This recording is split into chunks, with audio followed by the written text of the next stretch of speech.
North Melbourne was one of the most potent scoring teams in the AFL last year, and despite a new line coach, the approach won't change. The three-pronged attack likely to feature again in 2014, according to Shane Watson. Most likely.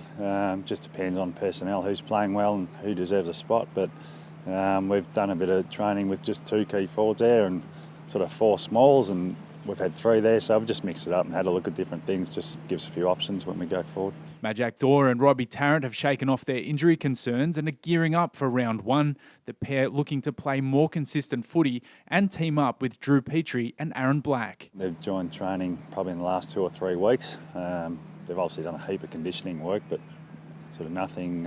It's nothing like match practice. So they've both joined in and they're looking good. And probably Drew and Blackie are the ones who've been the constants down there.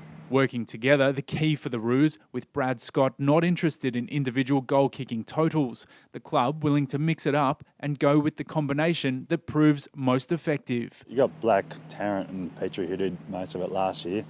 And, we'll have a look at Curry, Ford and Goldstein and Nahas and all these guys. So, just trial and error and see what we can come up with. But the tall forwards won't be the only focus, with Lindsay Thomas and Robbie Nahas teaming up well in training.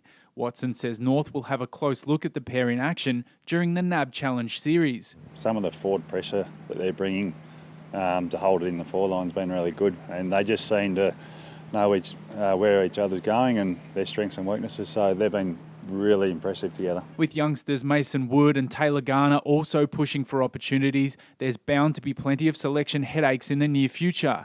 Another player working hard to make his mark, Tom Curran.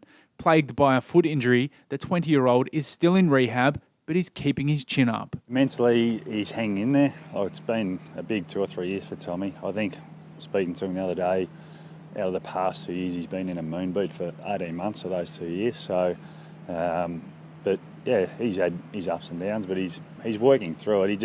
As long as there's light at the end of the tunnel, which there is at the moment, he's been good. Heath O'Loughlin for nmfc.com.au.